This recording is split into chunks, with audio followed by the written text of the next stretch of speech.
Bro, that song always hits every time. So, this is it. We're here, It's the man. last chance. Last chance to get in.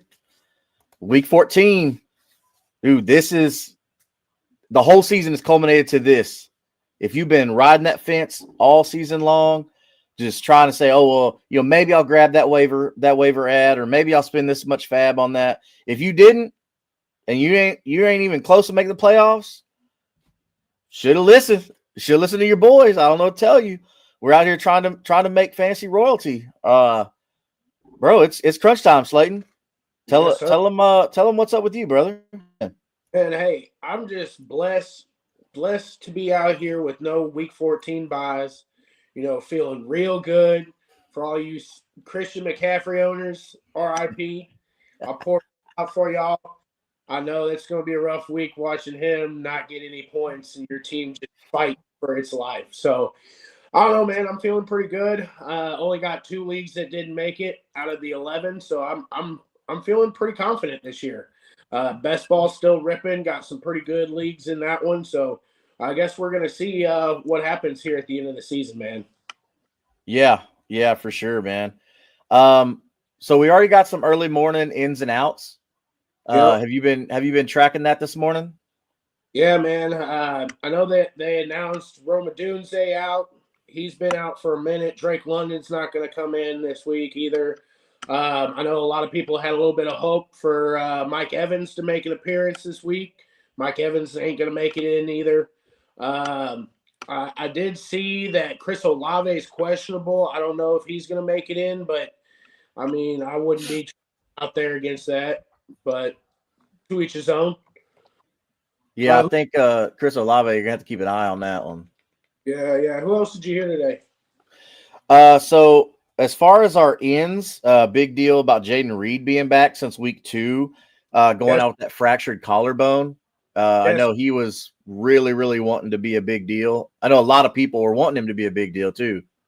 I love Jaden Reed, and that one crushed me early in the season because I have a lot of them in my dynasty leagues. And if that means I'm getting them back for the playoffs, we're having a time this year. Yeah. Definitely gonna need Jaden Reed, but man, like Christian Watson's really been stepping up for Green Bay since he's looked really good.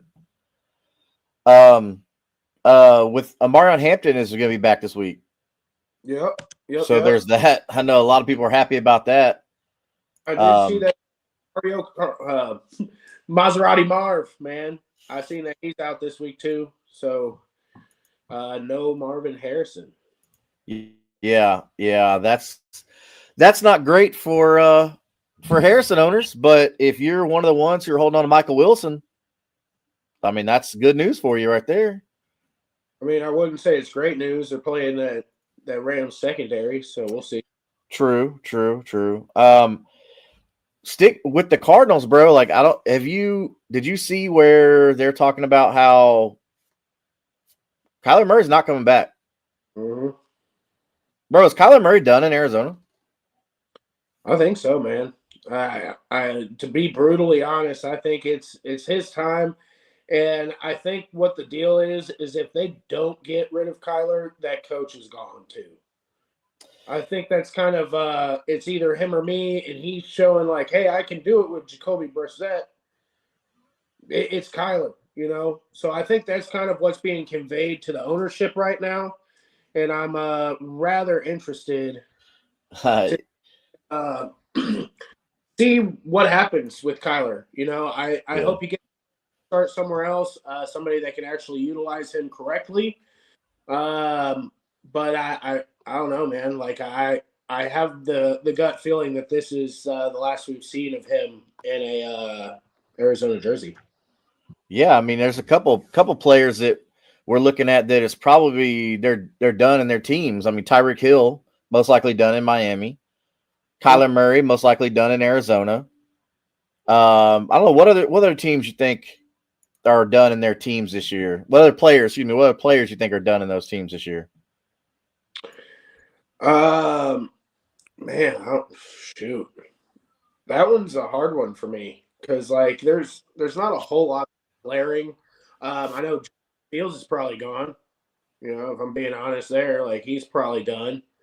That's crazy Uh, because they were so happy about getting Justin Fields and One that I'm interested in is Shador.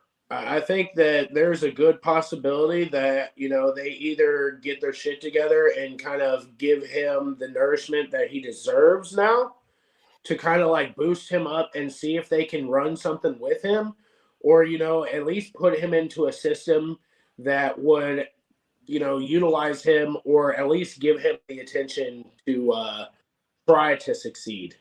Because right now it doesn't feel like the Cleveland organization, outside of the actual players within the building, that is giving him support. yeah. Well, you got to think though too. Deshaun Watson has that big contract that they gave him, Yeah. very idiotically gave him, but he's going to get first crack at it. I mean, we know that that's how it works, man. It's a business. He's making the money. He's going to get the first crack at it. Which sucks if you're a Shador Sanders truther, but man, it's just I one of have a those where we might have to wait for 27 if you're really buying all in on Shador Sanders. I have a gut feeling with Shador that he might end up in LA. Ooh, okay. How many more years do you think Stafford's got? Honestly, if he makes it to the Super Bowl this year and wins it, I think he's done. To be honest with you. He But should go out on top. I mean, they're kind of the favorites right now from it, everything that I've seen. like in it there. But there was a lot of talk during draft day that the Rams were heavily interested in Shador. And there was a lot of stuff going on in the back scenes. And like a lot of my Rams buddies were murmuring this too. Like it was a lot of like, oh, hey, dude, there's a good chance that Shador might go in and be the backup there, Yeah. learn under Matt Stafford. And I don't know if it was a call from Stan that came down and told him, hey, let's not do this. Let's pull the plug on that. Or if it was a call from McVay or whoever. But they ultimately did not go that route. But just seeing how things are transpiring, there's a glaring hole in the second QB spot in LA right now. So, I mean, I could see where they could trade for him and, get him at a decent price and put him behind Matt Stafford if he chooses to stay for a year. I could see that ultimately happening, but at the same time, I don't know to what extent that they're going to try to prove this point with this kid. Yeah. They're gonna have to figure this out because I mean It's we used to nasty. see where quarterbacks would sit and quarterbacks would wait a year or two and then come out and be good.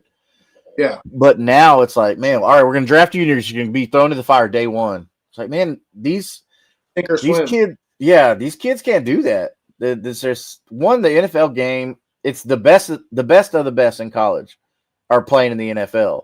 So it's not like you can go out and you can play at some small school and be elite and then come out in the NFL and you think you're good. I mean, we saw that with so let's say like Adam Troutman. I don't know if a lot of people remember Adam Troutman. He played at a small school. I want to say it was Liberty. Is your Liberty or something like that? But a small school, and he was just a receiving machine at tight end, and then he gets drafted to the Saints, and now he's with the Broncos, and he's just forgotten. I mean, he gets a couple catches here and there, but it's like he was supposed to come out and be this amazing athletic tight end, and where you at now? I mean, so the league's tricky, man. And so with these quarterbacks, it doesn't work out. Look at Trey Lance. Mm-hmm. Malik. Yeah, Malik Willis when he was supposed to be really good for the Titans, and that didn't work out. He went to Liberty as well. Yeah, there you go. Almost that entire draft class. Will Levis, the whole team Mm-hmm.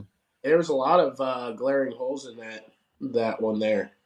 And it's just sad because like a lot of these guys come in there, they're highly touted and they don't get any sort of support on the back end.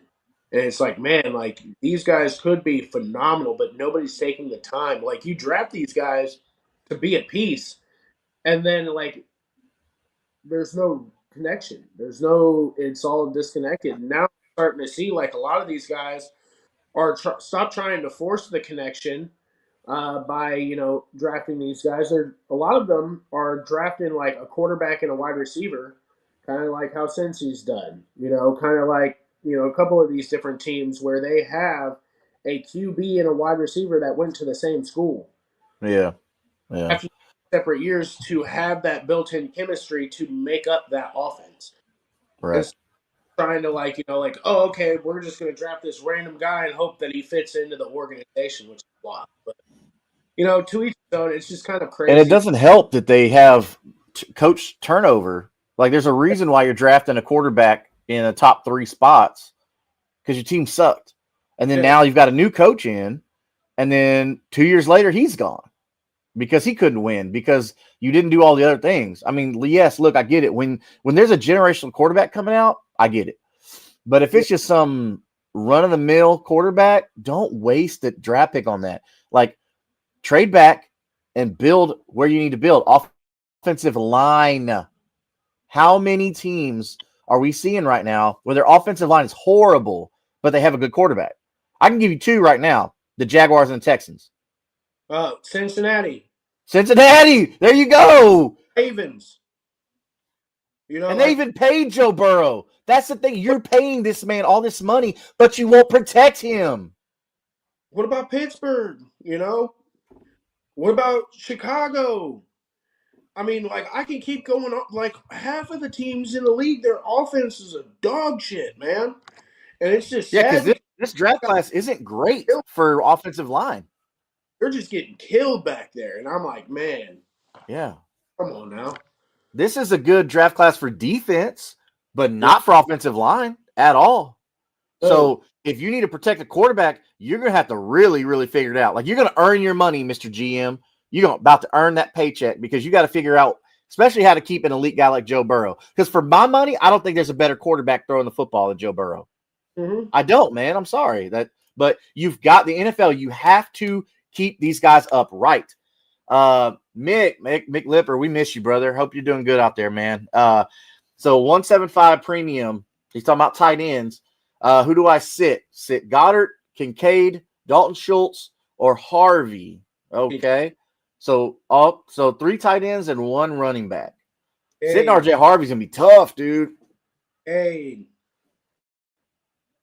Dude, Kincaid. So is this, who do I sit? Just 1? I guess sit just 1 out of all of them. Is that right, Mick? Because if you're just sitting 1, then yeah, sit Kincaid because he has looked like abysmal with the Bills. Like, he's another guy that we talked about. They still go to these schools and they look so good. Which Kincaid went to a good school. He was at Utah, so it's like he's used to good competition, like at a higher level in college. Has all the attributes. Super athletic, can catch. Like, he was the tight end in his draft class. He was the guy. And goes to Buffalo, where it's the Josh Allen show and nobody else. Like, if Josh Allen wants to take a play off, he hands it off to James Cook. That's it. So, like, I've already said, like, I understand why Keon Coleman's pissed off in Buffalo because he's not getting the ball anyway. it's craziness. It's craziness to me on that side. Like, yeah, that I still don't understand how that offense operates there. But yeah, no, Kincaid would be the one there that I'd be sitting. He's looked abysmal and he's still dealing with injury, I believe. All right. Yeah, I mean, I'm with that. Sit Kincaid. I like like, I'm not sitting Harvey at all, anyways, because like I know it's 175 premium, but give me a starting running back on a good offense any day over any borderline player. And when I say borderline, I mean, like, so think about with Dallas Goedert in Philadelphia, they've got 3 other options ahead of him in Saquon Barkley, Devonta Smith, and A.J. Brown. And then not to mention, like, Jalen Hurts will rob a touchdown from you anyway if he's 3-4 yards out. So that's why, like, I'm a little hesitant on Goddard, even though we have seen Goddard do really, really well. Really when we didn't expect it. And Goddard put up good numbers. This is gonna have to be But a good for them though. So they're gonna have to utilize their pass catchers. this game for Philly. If they're AJ Brown's been stepping it up the past couple games. He's been getting a crap ton of targets. That was one of the notes I made. Like, dude, ever since AJ Brown like opened his mouth and said, "Hey, I'm not getting enough targets. I'm not happy." We've seen the offense kind of funnel to him. He's had 30 something targets the past couple of weeks. Like, it's been impressive. Very, very impressive. But I don't think that's going to change. I think AJ Brown's still going to get his targets. And with Dalton Schultz, I mean, dude, we just talked about the Texans offensive line. Stroud's got to get the ball out quick. But so looking at our other ins and outs today. So a couple other outs. We're looking at Alvin Kamara with ankles and knees and all the joints. Oh my! But that doesn't surprise me, man. Alvin's been such a stud for his whole career. I mean, it makes sense that he's a little banged up right now, but heck, man, like for Dynasty, this could be good for Devin Neal. I think Devin Neal could be serviceable. See what he's got at least. Yeah. But yeah. So, but dude, Alvin Kamara's been weird this year. Anyway, he's only been over double digits 5 times this season in fantasy points. Isn't that crazy? Well, it's because the fucking team sucks, man. You got Spencer Radler, fucking Desperation U, and then you got, Tyler Shaw, who's 50 years old and a freshman. Oh, man. Like, and then you expect these high quality players to play with these dudes? Like, come on, man. Like, that's crazy. Chris Olave, I guaranteed, like, he's probably not going to play. If I was him, I'd be like, hell no, I'm not going out there. Yeah, just go get hurt for nothing. Yeah, like they're going to have another quarterback next season for sure, like 100%. Mick asked another question. Start one: DeAndre Swift, Pierce. Is that Alec Pierce? I'm assuming. Yeah, Alec Pierce. I'm hoping it's not Damian Pierce because that's a no. But Alec Pierce or Terry McLaurin. So I mean, let's look at that. So Terry McLaurin is a spicy one because Jaden Daniels. Okay, yeah, looked good with Jaden Daniels. So I don't know if they're still in the running for a playoff spot. No, they're not even close. They're not gonna make it at all, no matter what they do. Yeah, so like I mean, I would probably lean Swift. I don't love it. But it would be Swift or McLaurin for me, and it'd be a coin flip. Yeah, this is a really tough one because Swift has a good matchup against the Packers. So we know how those games usually go, and especially with Odunze. So they're going to have to look another direction to get production, and we know Swift can do it through the air with his hands. He's done it in the past, all the way back his time in Detroit. And then looking at Alec Pierce, I mean, this is kind of a must win for the Colts. Alec Pierce is always good for one or two like kind of deep shots, and he usually comes down with it if it's catchable. But I'm not willing to take the boomer bust on Alec Pierce this week against the Jaguars defense, who's been decent. I like start one. I've got to go with McLaurin. Now, hear me out. The Swift with DeAndre Swift, there has been some timeshare stuff with him and Monangai. Okay, it's almost a 50-50. I don't like that. Now, for real NFL, yes, I love it if I'm the coach. But if I'm a fantasy manager, no. I don't want anything to do with a 50-50 split at all, bro. So I'm going to go McLaurin on this one. Jaden Daniels back. I think they're going to make a statement. He really doesn't need to play, which is I'm curious why you're putting him back in there. But then on the flip side, the competitor in me, I get it. You want to be in the game. You want to keep those reps. You don't want to get rusty or anything like that. But look at these last 4. These are just the last 4 for DeAndre Swift, his snap percentage, okay? Week 10 against the Giants. That's where we're going to start. 62%. Okay? Week 11 at Minnesota, 57%. Week 12 at home against Pittsburgh, 45%. Mm-hmm. And then last week at Philadelphia, 53%. That's bad to me. Like, yes, I like DeAndre Swift. I like the RB1. But, bro, this is 50. This is an RBBC right here. I don't like that. And his numbers have been good. Like, good-ish. He did good against the Giants. He got you about 15 points. And last week, he got you 20 points. But those 2 weeks in the middle, he got you 9 points and then 1.9 points.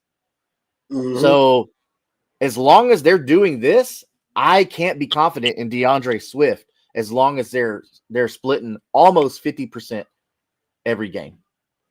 That makes me really nervous, man. So, me personally, I got to go Terry McLaurin on this one, Mick. I don't know, Slayton. What do you think, man? I'm still, yeah. I would be kind of a coin flip between him and Swift. I mean, Swift has more. Chargers. They're fighting for more with Chicago. So, like, I feel like there's going to be a chance of a higher scoring game there. So with me, like, I'm putting my kind of faith in more points scored. Somebody's got to be getting those touchdowns. Somebody's got to be getting those yards. Yeah, So, it's Kyle Monaghan. I mean, maybe. Because he's had, since the Giants, 38%, 37%, 54%, and 45%. So the last 2 weeks really have been a split 50-50 between them two. But Monaghan's actually had better numbers than DeAndre Swift. So since the Giants, he got you 8.8. At Minnesota, he got you 10.7. Home against Pittsburgh, he got you 10.8. And then last week against Philly, he got you 19. So both running backs ate last week. To be fair, both running backs did eat against Philly. But that might have been more because Philly's secondary is really damn good. And they ate on the short end. So they said, hey, we're going to run the ball. Because he got 22 carries for 130 yards and a touchdown. Monaghan did.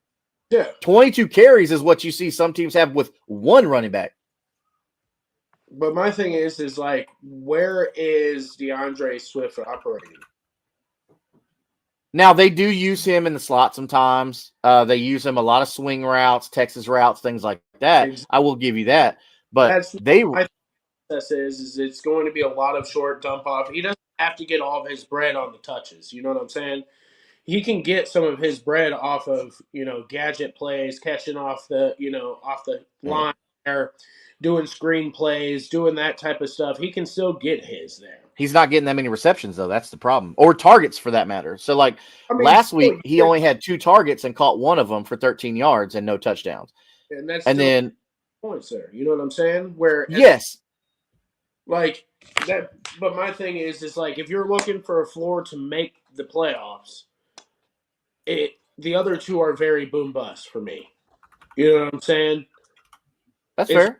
Us, in the grand scheme of things, but he's shown that he has a floor that can be depended on. Yeah. I mean, so here's with Terry McLaurin, all right, which we've seen Terry McLaurin produce with random quarterbacks in the past. We've seen that. So with Jaden Daniels, okay, here's his first 3 weeks with Jaden Daniels, okay? Now, we know what last year was. Last year was phenomenal. Him and Jaden Daniels, they are on the same page. We saw this last year when their big run through the NFC, Jaden Daniels Rookie of the Year, Offensive Rookie of the Year campaign. So he's getting his targets with Jaden Daniels, okay? So he got 4, 9, and 4. And then Jaden Daniels goes down, which who knows what all them weeks could be. But then Terry McLaurin got hurt as well, okay? And then he comes back at Kansas City, gets 4 targets for touchdown and some yards. And then last week, Denver with Marcus Mariota, who is not a Jaden Daniels caliber right now, okay? Being fair to Marcus Mariota's younger years where he was decent. But 14 targets last week. 14. But he only caught 7 of those. So that's the thing. But he got a touchdown and 96 yards. So Terry put up a pretty good number for you last week. I believe he's going to do better at Minnesota. They're in a dome, safe environment, no weather's not a concern. Plus, you've got a healthy McCarthy, you've got a healthy Jefferson, and a healthy Addison, healthy Aaron Jones. So this has all the makings to be a shootout. Neither one of these teams are making the playoffs, but I mean, I think this is going to be a good game, man. I think we're going to see some touchdowns in this one. I hope so. I hope it's not a slop fest. Because I can tell you, J.J. McCarthy's just about as bad with interception as Geno. You know what I'm saying? Yeah. Everybody wanted McCarthy to be so good, and he hasn't really panned out. Yeah, 9. Um, Silly, dude. Silly. But no, like at the same token, uh, I think a lot of those targets last week were forced because you don't have a quarterback that necessarily has the same paralysis. It's going to be a completely different operation as far as offense goes. I don't know how much they're going to try to put Jaden Daniels on the line. So that's my only caveat to this is like I don't think they're going to let him run and let him, take a whole bunch of hits. At least I hope so. It shouldn't. You're But right. at the same time, like I could see this being a slot fest, low scoring, and the running backs are the only ones eating in this. Like I don't know. This is kind of my. It feels like a weird game on script for me. Well, because if you're either one of these teams, you've got your quarterback right now. Like Washington knows they have Jaden Daniels. They know Jaden Daniels is good. My fear for Jaden Daniels, he becomes the next CJ Stroud. Comes out rookie of the year campaign, does all these great things, and then does nothing. And then next year does nothing. But for right now, Washington has their guy. They've got their franchise QB. Minnesota, right now, I guess they think they have their franchise QB, but I feel like they're starting to think like maybe this kid isn't as good as we thought. But we'll see. Like I'm willing to wait and see for JJ McCarthy, which is something that we'll talk about in the once the fantasy season is over with, and we'll get into dynasty. We'll start talking about some of these young guys to buy and all that stuff. Speaking of which, for dynasty, if you're in the building, if you see at the bottom, we've got a free jersey giveaway going on right now. Once we hit 200 subscribers on this YouTube channel at Kingmaker Sports, I know we're coming to you on a couple of different channels right now with our brother channels throughout this AFC South show and Curtis Podcast Network. Once we hit 200 subscribers here on Kingmaker Sports on YouTube, we will be giving away a free jersey to one of you lucky viewers out here. Hopefully, you'll be wearing that free jersey and holding your league trophy with any of the help that we've tried to give you this year. So make sure that you go to Kingmaker Sports on YouTube to subscribe and enter for a chance to win that free jersey. So that way you can be looking fresh holding up that league trophy. Also, Kingmaker Sports is partnered with W Energy. W Energy is a powder style energy drink that you mix with water. It's usually just, bottle of water, 12 ounces of water, whatever like that. I, myself, personally, I like to use the blender bottle that they have on their website. Just makes it easy. Plus, I get to rep the brand. If you see at the top, use code Kingmaker. That's just code Kingmaker, nothing special. You get 10% off your entire order every time you order, not just one time, but every time. Go to w.gg. That's w.gg to order your tub.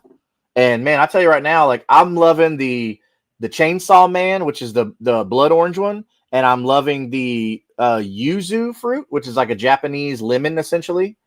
I'm loving those two right now. But I'm a citrus guy. I don't know, what flavors do you like? Oh, I love the citrus as well. So that yuzu is awesome. Uh, really, really recommend it. Something a little bit cleaner than your normal energy drinks that you do be drinking out there. Doesn't give you all the bubble guts, any of that nasty after feeling. So definitely go check them out. Scratch their back, we'll scratch your back on that. It's be a lot of fun to see the difference on that side and just to step out of your comfort zone and try a powder versus what you are getting in these chemical makeups of a lot of these nasty energy drinks that are out there. Yeah, I was a big time Monster Energy guy, and then I shifted over to Bang, and then shifted over to C4. And man, honestly, I feel good when I drink this. Like I'm hydrating, like it's because I'm mixing it with water. It doesn't have a lot of fillers in it, so I feel good, man. So I mean, you can take my word for it if you want, but honestly, I would try it. I would try it, and but yeah, use that code Kingmaker for 10% off your order every time you visit. So back to it.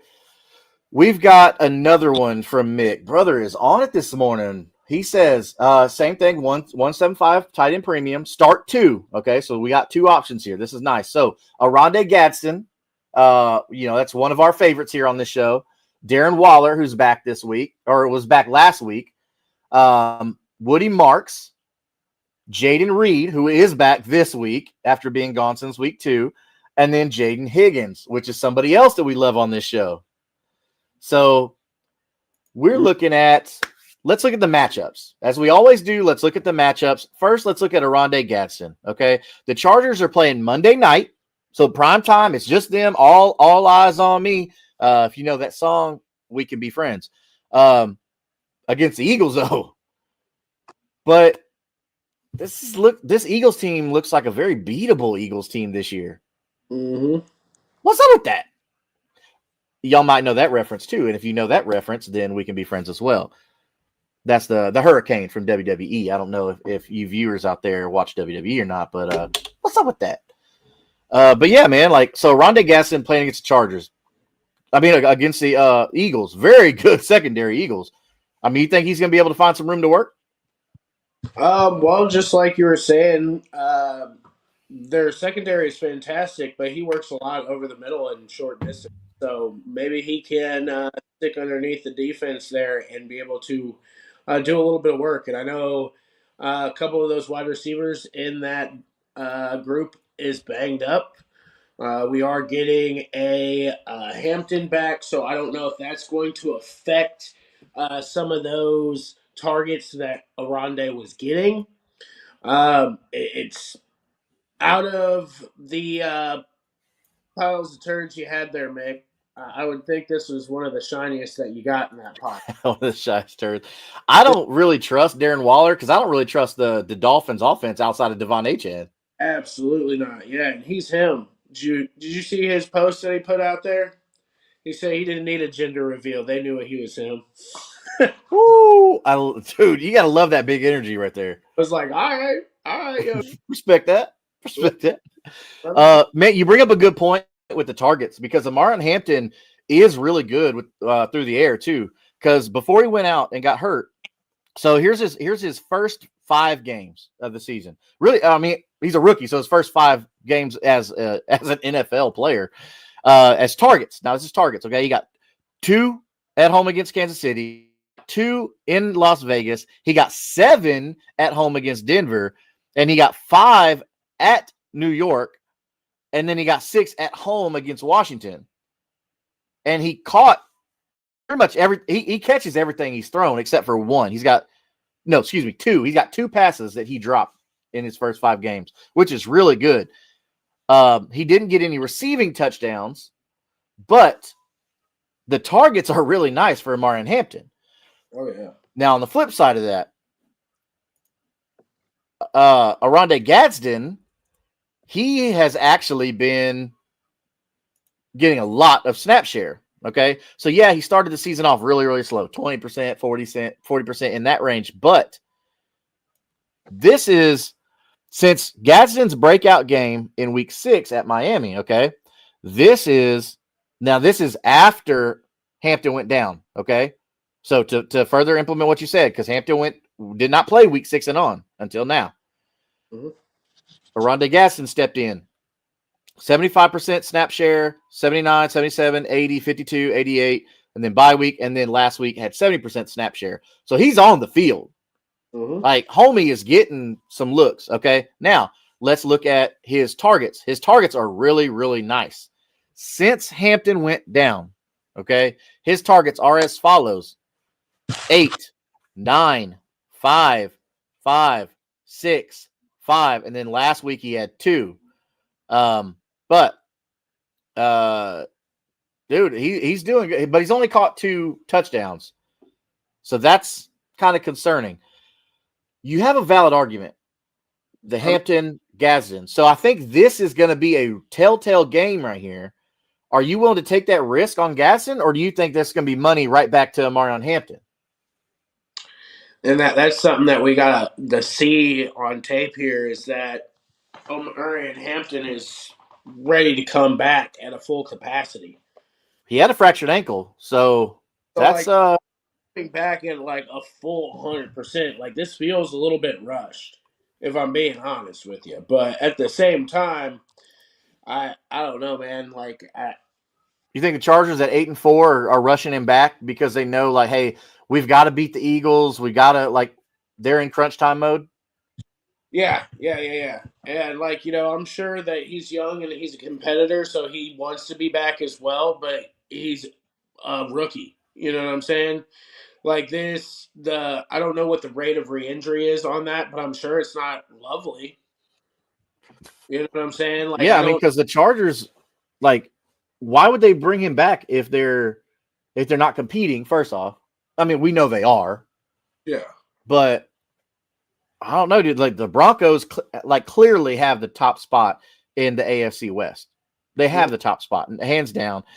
The Chargers are sitting at number 2 with 8-4, but then the Chiefs, though, okay, this is the time where the Chiefs normally get hot right now. Yep. We know they already have the refs, so that's something they have going for them. But like the Chargers probably say, hey, we need Hampton, we need him back because we have to keep the Chiefs away from us. We have to get every win matters to us. I don't know. Yeah, they've been abysmal. I mean, Kamani Vidal's had a couple good games, but it's not been good out there. Like, and I think that's a lot of the reason why Aranda Gadsden's been getting a lot of these targets is because there is not a competent run game there. That's true. So, like, a lot of dump offs. He's going to be getting pressured. That offensive line's not fantastic by any means. They're in shambles right now. Their 2 best tackles are out.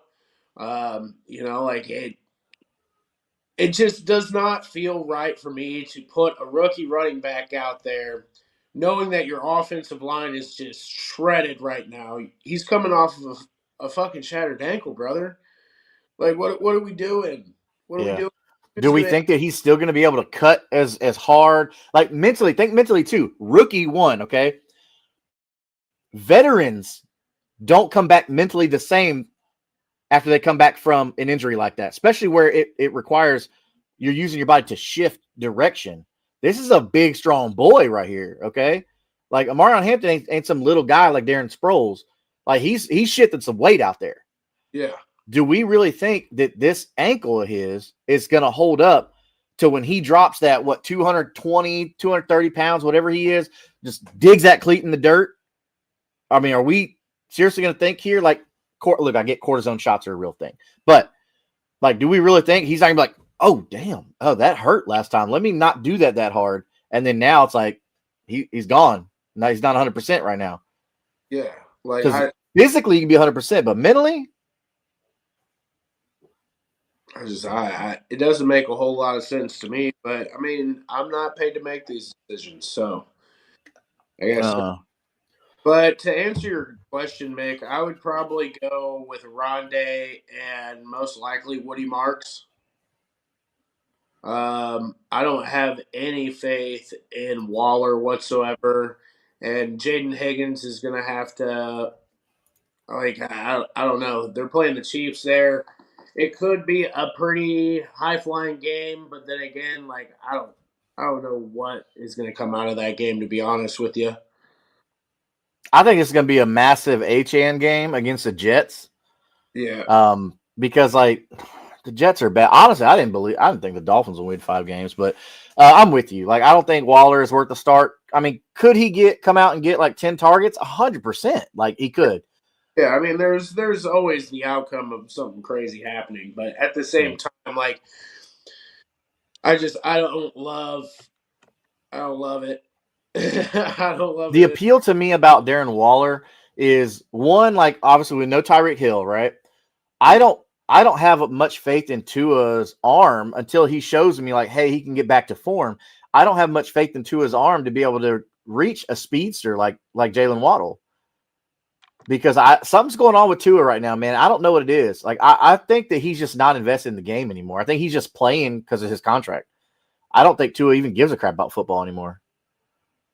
But I think that's a lot of his problem.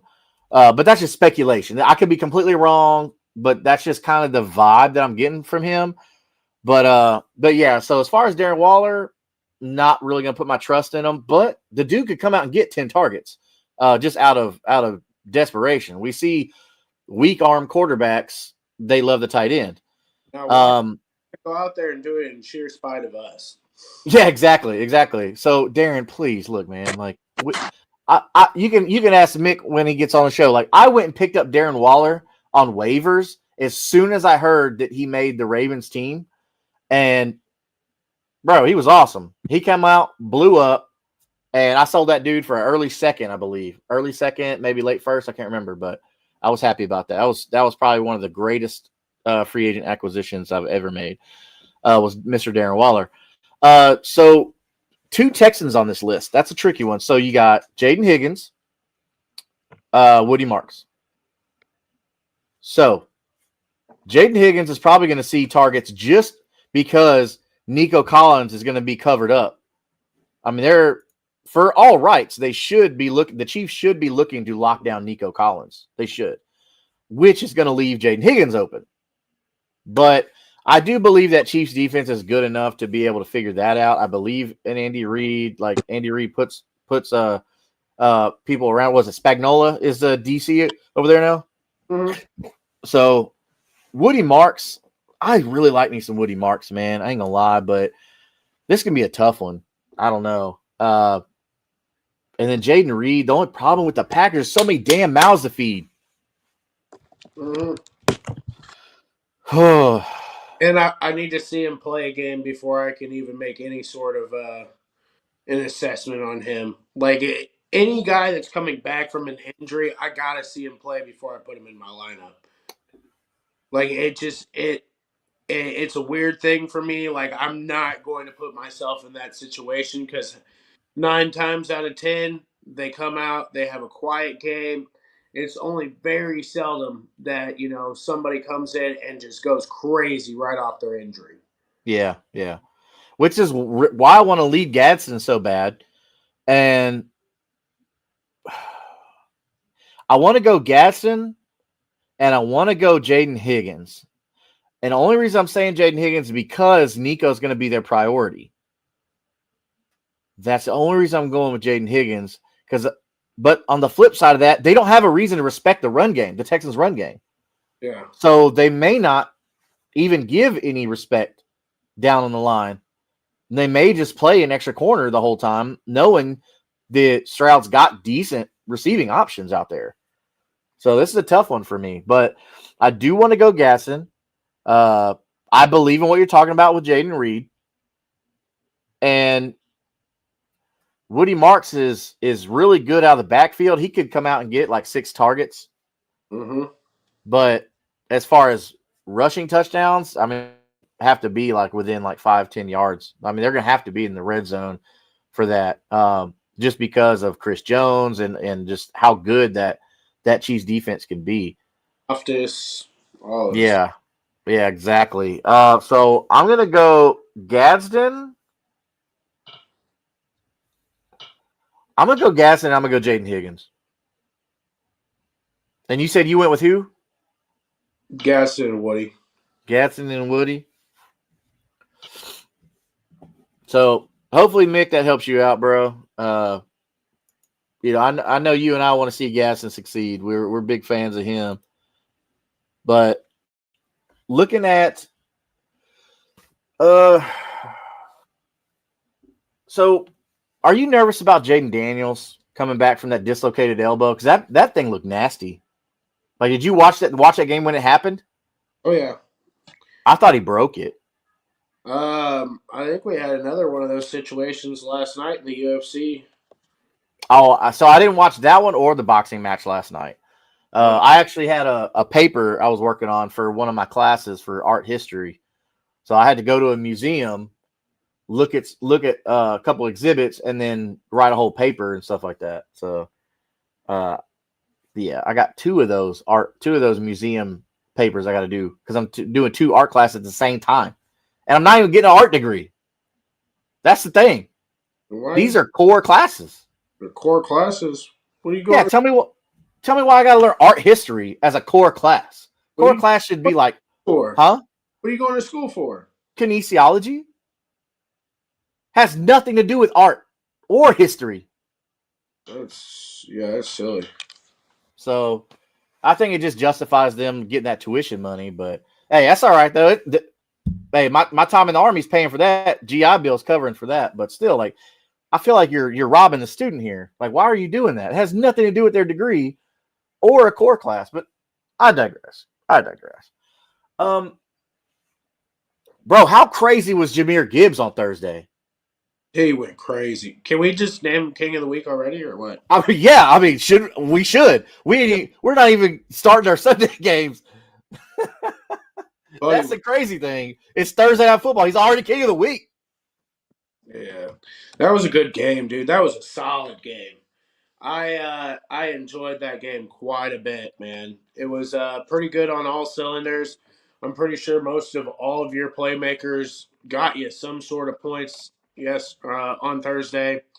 So definitely a great matchup and a phenomenal one for Week 14 for all you guys that are trying to fight for your right to party. I love it. I love how you put that, dude. It's crazy that Gibbs is doing so well. And we talked about snap percentage and snap share. He's sharing with another good running back, David Montgomery. Mm-hmm. David Montgomery's getting about 30 to 40% of every game. Yeah. Every game. Yeah. And Gibbs is just that good that he can put up RB1 numbers with 70% snap share. Bruh. Oh, this is crazy. This is a duo they need to keep. I think MCDC needs to figure out a way to keep this kind of system going, to have Jahmyr Gibbs and then a complimentary like a David Montgomery. Because we understand, like, David Montgomery probably wants to go be a starter somewhere at some point when his contract expires. Now, he's older, probably ain't going to happen. It would behoove him, which, kids, that means in your best interest. It would behoove him to stay with Detroit. I don't know. Him and Gibbs have like a really, really close relationship too, like off the field. Like they're homies. And like what's their nicknames for each other? It's like Sonic and something, right? Sonic and Hedgehog, yeah. No, Sonic is the Hedgehog. It's like Sonic and Knuckles. Knuckles, wasn't it? Or Tails? That's funny. There's this account that I follow on TikTok. It's called Cook the Books. And the dude made a little spoof thing or whatever, like about all the different running backs or whatever like that. Obviously, your boy Scatterboo was in it. And he was like, oh, he's like, I should find the clip and send it to you. But he's like running out this way. And there's a linebacker over here. Linebacker's like, oh, he's got the touchdown. And then the guy like panned over Scatterboo, and Scatterboo was like, and he's like, no. He like runs away from him. Like, Scatterboo wants to go run into you and put his head down and kill you. And then another one with Jahmyr Gibbs, he's like, oh, there's Jahmyr Gibbs, like trying to find the hole, and the next thing is like, he's gone. Yeah. Mellow Mike says Chiefs are going down tonight. Looking at your image there, Mellow Mike. Go Texans. So so Mike, if you just hopped in, man, you saw we were talking about Jaden Higgins and Woody Marks and how they can match up to that Chiefs defense. I'm hoping both those guys can do. I really want to see Woody Marks do well. Do I think he's your future at running back? No, but I think he could be like a good passing down running back. Jaden Higgins should eat today. If Nico Collins absorbs a lot of those looks. He says Lions ended the Cowboys season. Texans ended Chiefs season. AFC is wide open this year. Yeah. I mean, the Patriots and Broncos are pretty much dominating right now. Did you think Drake May was going to come out this year and do this good?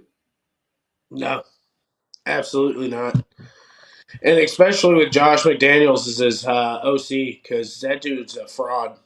He's terrible. I think the only reason why they're winning is because Mike Vrabel, but that's to each his own.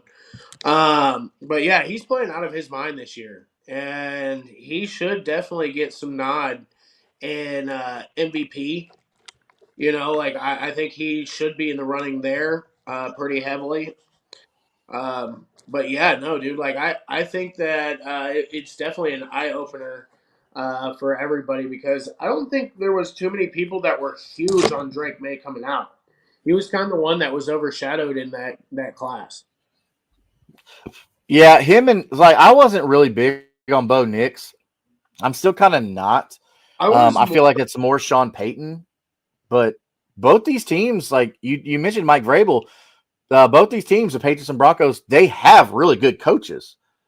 Like Mike Vrabel being let go in Tennessee, and I've said this to the Tennessee guys over on Titans Table for Two. That was the dumbest thing they could have done because you let him go, and then now look at you. You don't have a head coach.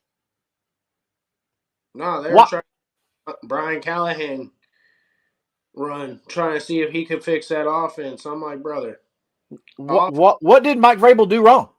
Show me one thing Mike Vrabel did wrong. It doesn't make sense. And I said the same thing about Robert Saleh with the Jets. What did he do wrong?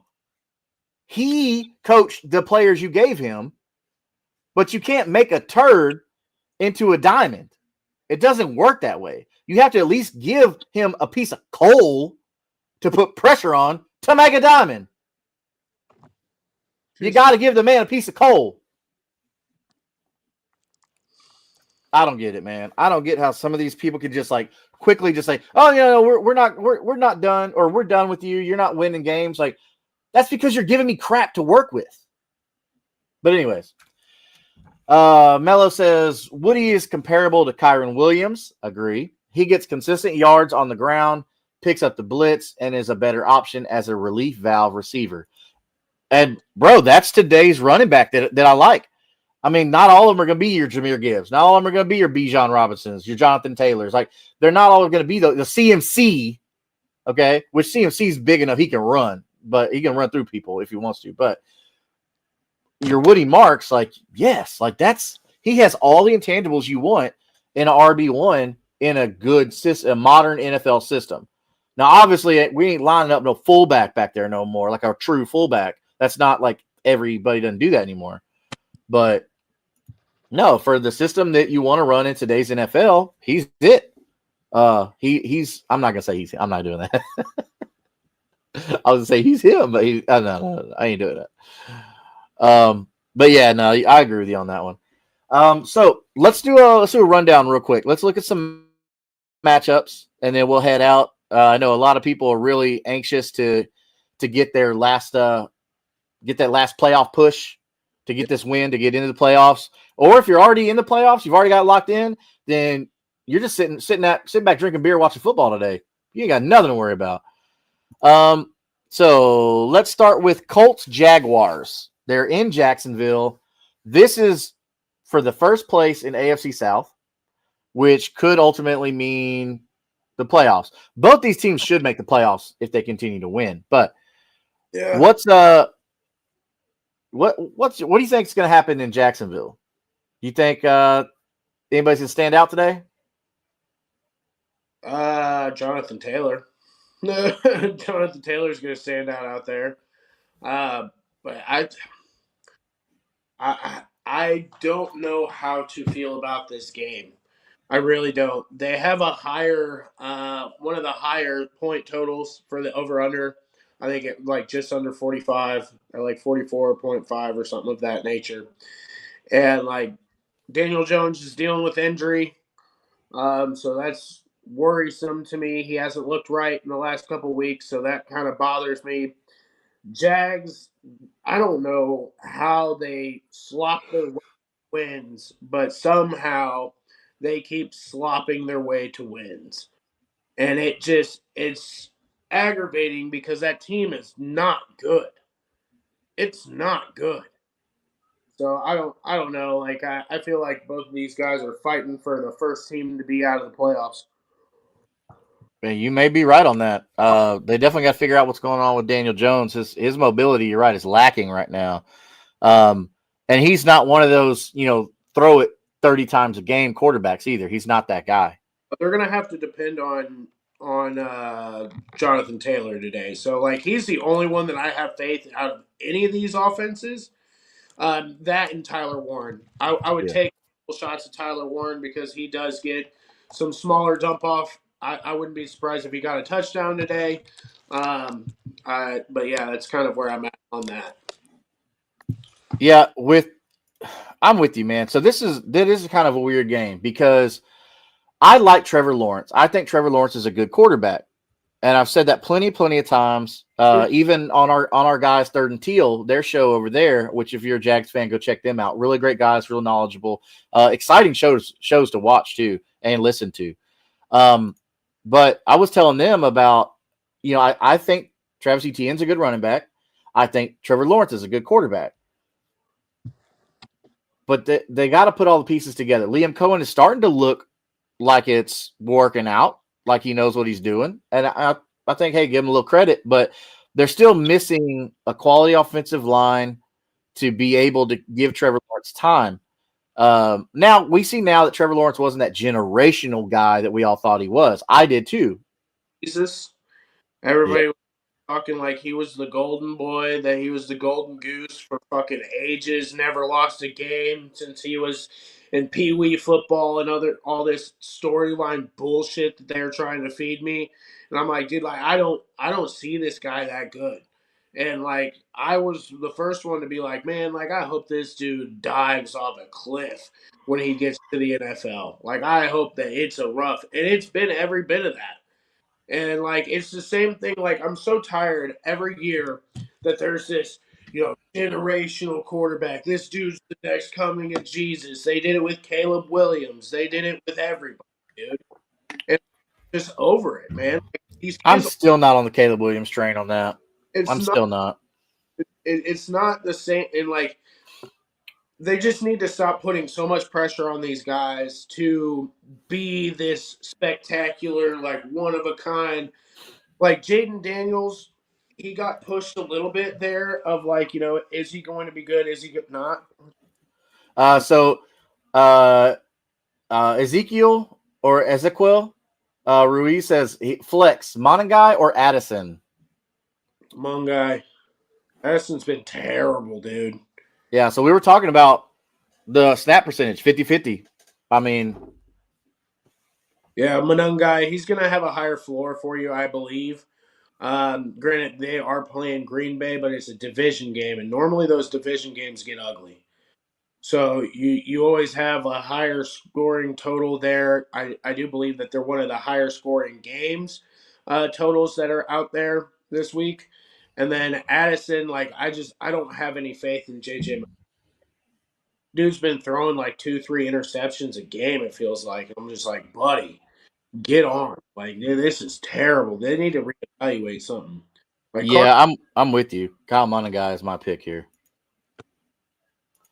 Man, so that's it. It's 12 o'clock. Kickoffs are upon us, and bro, when to get in some cases.